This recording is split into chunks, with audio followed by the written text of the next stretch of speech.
120 million records. Yeah. It's a number that's almost hard to comprehend. When you look at the list of the best-selling musical acts in history, you'll find Fleetwood Mac right up there near the top. Mm-hmm. But, when you actually start to peel back the layers of this particular band, that number, as huge as it is, it almost feels like a side note compared to the sheer, unbelievable story of how they even got there. It really does. I mean, we're not just looking at a pop band. It's more like a surviving organism. That's a good way to put it. You look at a band like the Rolling Stones or U2, and you see this consistent core of people, growing old together. Fleetwood Mac is the complete opposite of that. When you dig into the historical records, the biographies, you realize it's this incredibly complex saga. A saga, right. It's a band that has existed in these radically different forms starting in 1967 and going all the way through to, today, January 19, 2026. And I think for most people listening, when they hear that name, Fleetwood Mac, they probably have a very specific image in their heads. Sure. They're thinking late 70s, California Sunshine, those huge soft rock hits like Dreams or Go Your Own Way. The Rumours era. Exactly. But our mission today is to build a really comprehensive biography that goes so much further than just that one period. We want to cover the entire timeline to really understand how this entity survived everything. And it was everything. I mean, the 60s blues boom, the psychedelic era, the 80s, the industry shifts. Yeah. It's just one thing after another. And the sources for this are pretty dense, right? Oh, they are. We're drawing from historical records, session notes, all kinds of biographical accounts that detail everything, from the band's formation in, the pretty grimy London blues scene, all the way to what we can only call its final dissolution after the recent tragedies. We have to talk about the soap opera stuff because that's what everyone knows, but there's also these really strange facts that I think the average listener just would have no idea about. The cults, the fake bands, the lawsuits. Right. It's almost unbelievable. So if you had to boil this entire just chaotic timeline down to a single theme, what's the thread that runs through it all? Survival. It has to be survival. That's the hook. This thing, this band, it survived its founder just walking away. It survived the complete mental collapse of its key members. It survived becoming the biggest pop act in the world, and then it survived each other, which might be the most remarkable part. It's so ironic given the name itself. Fleetwood Mac sounds so permanent like a rock, but the origin of that name it's very specific, and it tells you a lot about how things started. It really does. Yeah. So the band was formed and named by the guitarist Peter Green.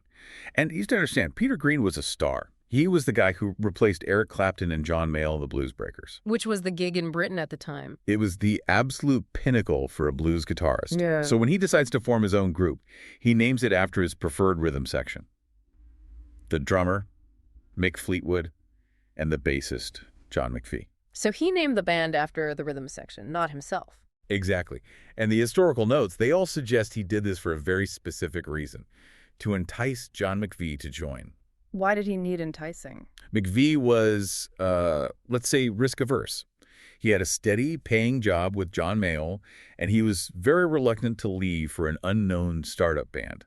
Green figured if you put McVie's name right there in the title of the band, it would be enough of an ego stroke to get him to make the jump. That is a fascinating psychological tactic. And it worked. But it's also this strange trap he set for himself, because it meant that the band, Fleetwood Mac, could technically exist without him, Peter Green. And in a huge twist of fate. In the biggest twist, Mick Fleetwood and John McVie became the only two constant members through the band's entire decades-long history. Everyone else, including the founder who named it for them, just revolved around that core. So let's go back to that beginning. London, July 1967. This is not the polished pop machine people know. This is gritty. Oh, yeah. This was strictly British blues. The original lineup was Peter Green on guitar and vocals, Mick Fleetwood on drums, Jeremy Spencer on slide guitar, and then eventually John McVie on bass once he was finally convinced to join. And their sound was pretty heavy. Very heavy for the time. I mean, they had a UK #1 hit in 1968 with an instrumental track called Albatross. Albatross is such a strange song when you think about their later work. It's slow, it's atmospheric, no vocals at all. It was a total outlier, but it showed their range. They also had hits like Black Magic Woman, which everyone thinks is a Santana song. Yeah, everyone does. And Santana's version is incredible. But it was a Fleetwood Mac song first, written by Peter Green.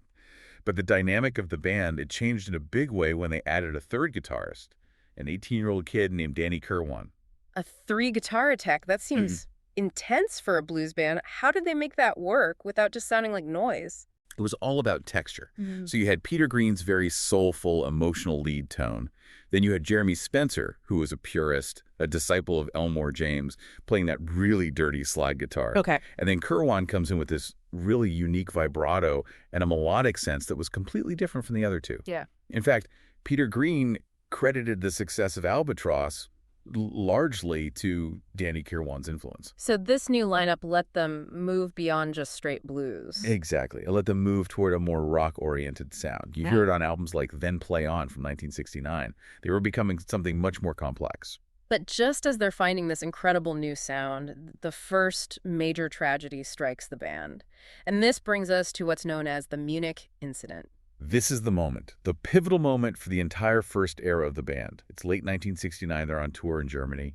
Peter Green gets invited to a party at a place called the Haifisch Commune. Right.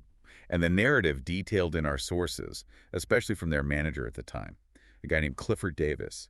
He cites this specific night as the tipping point for Peter Green's mental decline. What happened at the party? What specifically changed him so drastically? Well, according to the accounts, he took some impure LSD. Now, LSD was, everywhere in the music scene in the 60s, but this experience was different. It fundamentally changed his personality. How so? He became incredibly distraught about the band's money, their success. He didn't just dislike it. He saw their wealth as something morally corrupt. He started insisting that they give all their earnings away to charity. That's a huge swing. From a successful rock star to wanting to be a complete ascetic. He was tormented by it. He wrote a song during this time called The Green Manalishi, with the two-pronged crown. Yeah. And if you look at the lyrics, it's explicitly about a demonic dog that represents money and greed. He's fighting a battle in his own mind. A huge one. And this internal turmoil, it just grew and grew until he finally quit the band in May of 1970. The founder, the visionary, the front man, he just walked away. So by 1970, the band has lost its leader. And this kicks off a period that so many documentaries just gloss over. But it's arguably the most chaotic and fascinating part of their entire history. The wilderness years. It's the era everyone skips, but you're right. It's where that survival instinct was fudged. Because now you have the core rhythm section, Fleetwood and McVie, just trying to keep this whole thing alive while their frontmen keep disappearing in progressively bizarre ways. Let's talk about the exit of Jeremy Spencer. Because this story, it always sounds like an urban legend, but the records are clear that it's fact. It is 100% factual. It's February 1971. The band is on tour in Los Angeles. Jeremy Spencer, who's a key member, he leaves the band's hotel on Hollywood Boulevard. And what does he say? He tells everyone he's just popping out to get a magazine. To get a magazine. And he just never comes back. He vanishes. For days, the band is frantic. They're searching. They think he's been kidnapped. They think something terrible has happened. Eventually, they discover he'd been approached on the street by a religious group called the Children of God. Oh, a cult. A commune, a religious group, and he had joined them, just like that. Quit the music industry on the spot to join this group. So you lose Peter Green to this LSD-fueled mental health crisis, and then you lose Jeremy Spencer to a religious group. That leaves Danny Kirwan as the last guitarist standing. Yes, and unfortunately, Kirwan was also really struggling. The pressure of being the sole frontman, the main songwriter, it weighed on him. He developed a severe alcohol dependency, and all that tension just exploded in 1972. Right before a concert, Kirwan gets into this furious argument with the rest of the band. He smashes his guitar, his Gibson Les Paul, refuses to go on stage. Wow. And then sits out at the soundboard and watches the rest of the band try to stumble through a set without him. And after, he criticizes their performance. He was fired, I assume. He was fired right after, yeah. It's like the lead guitarist spot in Fleetwood Mac was just cursed in the early 70s. Absolutely cursed. But amidst all these guys leaving, a very significant person joined in 1970. Someone who would completely shape their future. Christine McVie. Christine McVie officially joins the band.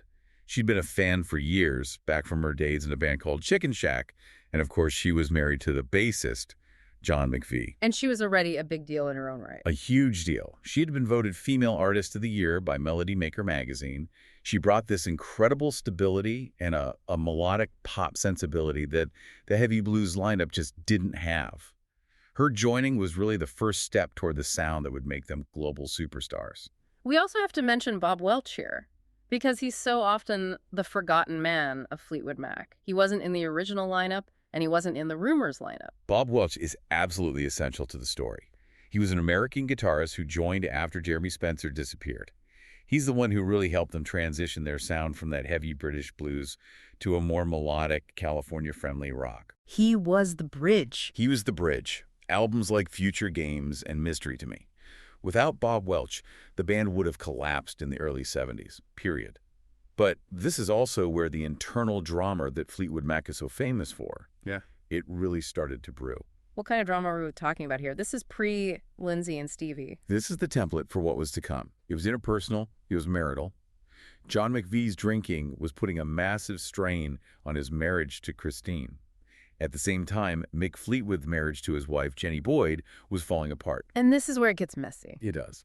Jenny began an affair with the band's other guitarist at the time, a guy named Bob Weston. Wait, another guitarist? How many did they have? Well, Bob Weston had joined alongside Welch to sort of bolster the lineup. Yeah. But when Mick Fleetwood found out about the affair in 1973, in the middle of an American tour, oh no, he fired Weston on the spot immediately. The problem was you can't just fire your lead guitarist mid-tour. The rest of the dates had to be canceled. And this cancellation, this is what leads to one of the most bizarre, frankly audacious chapters in rock history, the fake Fleetwood Mac.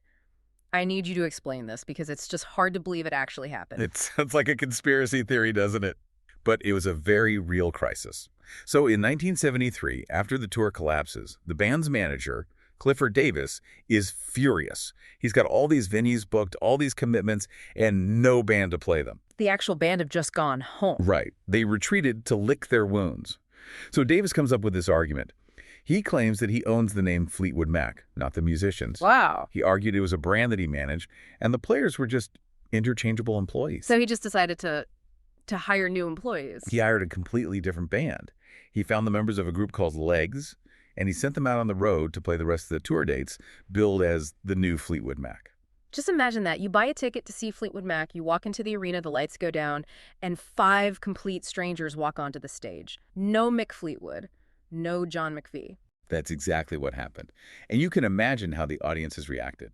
Poorly, I'm guessing. Very poorly. Once people realized it wasn't the real band, things got hostile. There are reports of bottles being thrown at the stage.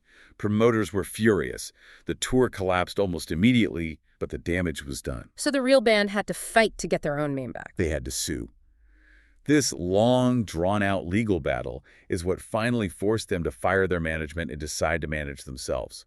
And crucially, it's what compelled them to relocate permanently to California to handle all their business and legal affairs. So, in a way, the disaster with the fake band is what actually pushed them to America. Precisely. Without that disaster, they might have stayed in the UK. That lawsuit hit a giant reset button that landed them in Los Angeles right at the exact moment they needed to be there. Which brings us to late 1974. They're in LA, they're managing themselves. And Bob Welch, who has been through all of this chaos, decides he's had enough. He is exhausted by the drama, the touring, and he leaves the band. So once again, they're without a guitarist and a male lead vocalist. And this is where Mick Fleetwood goes looking for a studio. Right. He's scouting studios for their next album. He's at Sound City in Los Angeles. And the engineer there, Keith Olsen, wants to show off the studio's sound, specifically the drum sound. So he plays Mick a track. A track called Frozen Love. Frozen Love by a duo called Buckingham Nicks. And Mick Fleetwood was he was blown away by the guitar work. It was this intricate finger-picking style, aggressive but also incredibly melodic.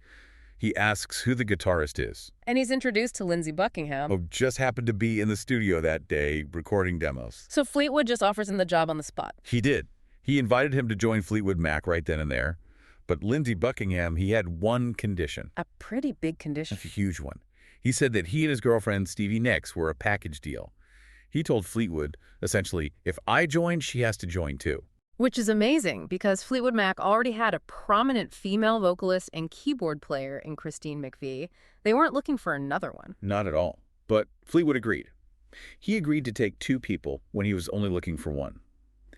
And that single decision, it changed the entire trajectory of popular music. The chemistry must have shifted overnight. Completely. You now had 2 couples in the band, the McVies and Buckingham and Nicks plus Mick Fleetwood. And the sound immediately became this polished, harmony-drenched pop rock. Their very first album together, the self-titled Fleetwood Mac in 1975, it went straight to #1 in the U.S. With songs like Rhiannon and Landslide. Instant classics. It was a massive, massive success. But as their professional success just skyrocketed, their personal lives were completely imploding. And this sets the stage for 1977 and the recording of Rumours. People always call the Rumours sessions a pressure cooker, but even that feels like an understatement. It was absolute emotional devastation happening to everyone in the group all at the same time. Let's break it down. First, John and Christine McVie. Their 8-year marriage ended. They reportedly would not speak to each other at all in the studio unless it was directly about the music. Just a cold, professional silence. And then you have Lindsey and Stevie. Their long-term relationship also ended, but theirs was much more volatile. Screaming matches during the recording sessions were common. So that's two couples breaking up. And to make it even more complicated, Mick Fleetwood was in the middle of divorcing his wife, Jenny, and he began a secret affair with Stevie Nicks during the making of the album. So you have a band where literally everyone is breaking up with everyone or sleeping with everyone else, and they're all in the same room trying to make a record. And not just make a record, they were writing songs about it.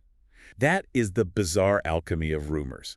It goes on to sell over 40 million copies, one of the best-selling albums of all time. But the mechanics of it, Yeah. the songs were direct messages to each other. Like Go Your Own Way. Go Your Own Way is Lindsey Buckingham writing a really brutal message directly to Stevie. Yeah. And in response, Stevie Nicks writes Dreams, which is a message right back to Lindsey, telling him that he's going to miss her when she's gone. The emotional fortitude required to do that is just art. It's hard to comprehend. Imagine having to go into the studio and sing beautiful 3-part harmonies on a song where your ex is detailing exactly why your relationship failed. And not just sing harmonies on it, but help arrange it. Lindsey Buckingham produced Dreams. He took Stevie's very simple demo, and he built that gorgeous, shimmering arrangement around it, even though every single lyric was aimed directly at him. That tension, that's what you're hearing on the record. So after the phenomenal success of Rumours, the logical business move would have been to just make Rumours Part 2. Do it all again. Right, replicate the formula. But they didn't do that. Why not? That was largely driven by Lindsey Buckingham. He was terrified of becoming a parody, of getting stuck in that one sound. He pushed them in a much more experimental, almost punk-influenced direction.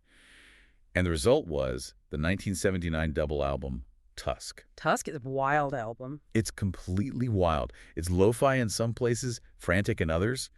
The title track famously features the entire USC Trojan Marching Band. It was a very bizarre choice for a multi-platinum rock band at the time. And how was it received? I know it's critically acclaimed now, but back then. Commercially, it was seen as a huge disappointment compared to Rumours. I mean, it's still sold millions of copies, but not tens of millions. The record label panicked. Right. Interestingly, Mick Fleetwood later blamed part of the sales drop on radio. He said that radio chains played the entire double album on the air, in sequence, which allowed people to just tape it at home instead of buying it. This was the dawn of the home taping is killing music argument. After Tusk, the band seemed to fracture for a bit. They took a hiatus. And during that time, members pursued solo careers. Stevie Nicks, in particular, had enormous success with her debut album, Belladonna.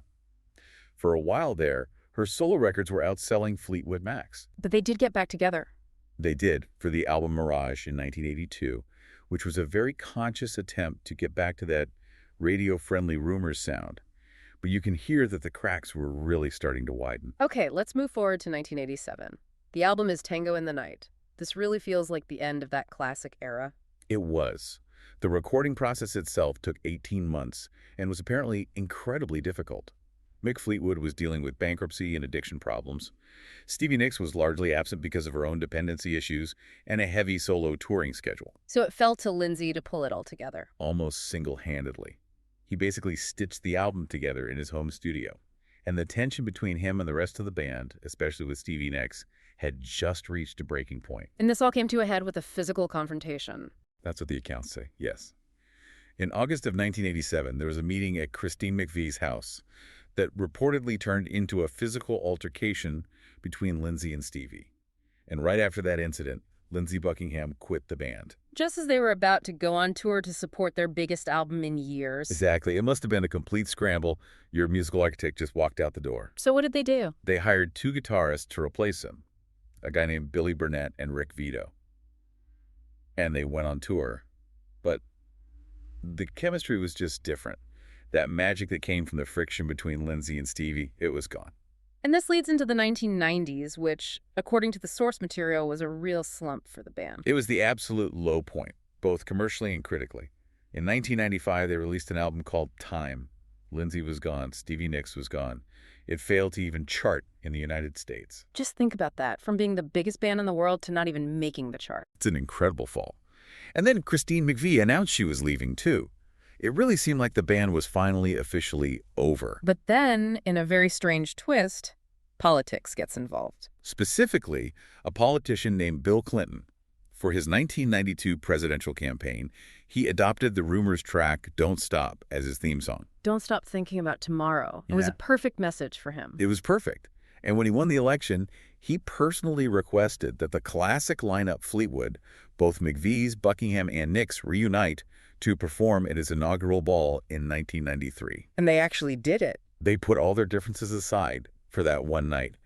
And seeing them on stage together again, it just reignited this huge public interest. It reminded everyone what that specific combination of 5 people was capable of. And it sowed the seeds for a full reunion. It did. In 1997, they officially reunited for the dance. It wasn't a new studio album, it was a live concert album recorded on a soundstage, and it debuted at #1 on the charts. It proved that despite the 90s slump, the public was still desperate for that classic lineup. But the reunion didn't last for everyone. No. For Christine McVie, he was short-lived. In 1998, after the success of the dance and their induction into the Rock and Roll Hall of Fame, she retired. Why? She developed a really severe phobia of flying, and she was tired of the touring life. Yeah. She left the band, sold her house in California, and moved back to the English countryside to live a quiet life. She stayed out of the public eye for 16 years. So from 98 all the way to 2014, Fleetwood Mac existed as a 4-piece.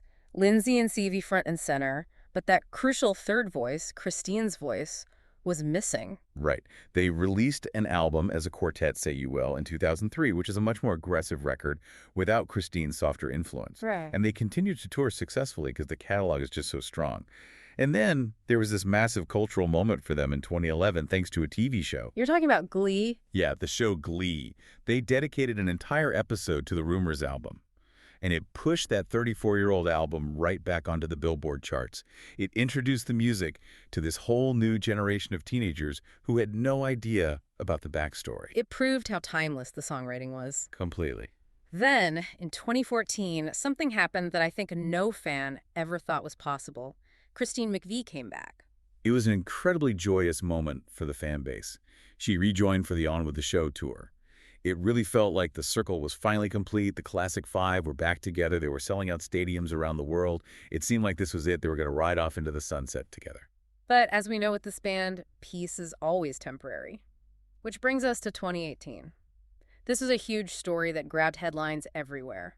Lindsey Buckingham, the musical architect of the band, was fired. This is a major, major dispute that shocked a lot of people. The sources indicate that the conflict was over touring schedules and set lists.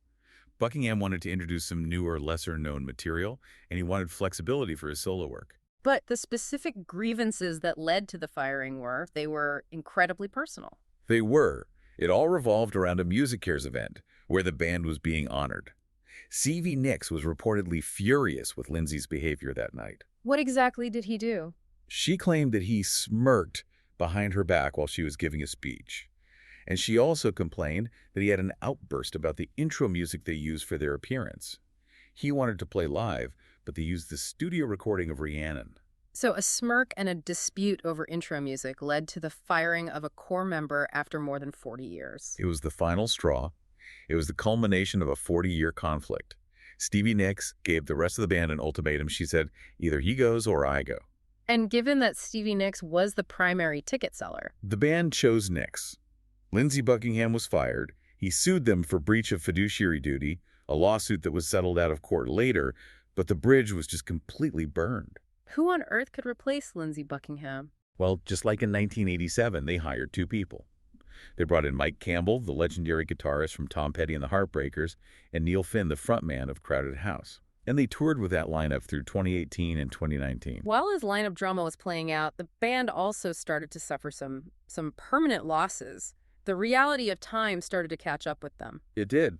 The older original members began to pass away. Danny Kirwan, the third guitarist from that early era, he died in 2018. And then the founder himself, Peter Green, passed away in July of 2020. The men who built the foundation were gone. And 2020 was also the year of that incredibly strange viral moment on TikTok. The cranberry juice video. Right. A man named Nathan Apodaca posts a video of himself longboarding, drinking ocean spray cranberry juice, and just vibing to dreams. It went viral all over the world. And it pushed the song back into the top 10? Back into the top 10, and Rumours back onto the album charts. It was this perfect example of how the band's music just transcends generations. But the final tragic blow to the band's existence came in 2022. On November 30th, 2022, Christine McVie died at the age of 79 after a short illness. And she was. She was so often described as the mother of the band, the peacemaker, the glue between Lindsey and Stevie, and the writer of some of their biggest, most joyful hits like Don't Stop. And what has the reaction been from the surviving members since her passing? It's been pretty definitive. Yeah. Mick Fleetwood, the one person who always tried to keep the band going no matter what, he stated in early 2023 that he thought the band was done. And Stevie Nicks. She was even more direct in interviews in 2024. She said flat out, without Christine, there is no chance of putting Fleetwood Mac back together. She said Christine was the heart of the band, and without her, that entity just doesn't exist anymore. I did see that Mick Fleetwood mentioned something recently about healing the rift between Lindsey and Stevie. He did. In late 2024, he said he was open to helping them find peace with each other. But he was very clear to clarify that this was for personal healing as people, not about reforming the band to perform again. So, as we sit here today, January 19th, 2026, what is the final status of Fleetwood Mac? Functionally, they're inactive, and they're considered finished by the key surviving members. The death of Christine McVie really was the event that closed the book on the band as a touring and recording act. It's just an incredible journey, from those blues clubs in London to the biggest stadiums in the world. When you look back at the whole legacy, what's the one thing that really stands out to you? It's the pattern of converting personal heartbreak directly into timeless art. That soap opera label is often used in a dismissive way, but for Fleetwood Mac, it was just their reality. They didn't hide their pain. They broadcast it. They let us listen in on their divorces and their fights. And the fact that a band could sell 120 million records while changing its entire front line multiple times, that's just unique. Most bands can't survive losing their lead singer once. They did it over and over again. It's incredibly rare. They evolved from a dedicated blues band to a pop juggernaut, and they survived tragedies that would have ended almost any other group in history. Before we sign off, is there one final provocative thought you can leave us with about this story? There is one connection that I think is just vital. We talked earlier about the fake Fleetwood Mac incident in 1973. Yeah. How it was a disaster that nearly destroyed their reputation. Right. But if you connect the dots, that crisis and the lawsuit that followed, that's what forced the band to move to America and manage themselves. If they hadn't moved to America, they wouldn't have been scouting studios in Los Angeles in 1974. They never would have heard that Frozen Love track. They never would have met Lindsey Buckingham and Stevie Nicks. Wow. So in a very strange, roundabout way, that imposter band and the crisis it created, it was directly responsible for the creation of Rumours and the Fleetwood Mac that the world knows and loves today. A fascinating ripple effect. A disaster that created a masterpiece. It really was. Thanks for listening.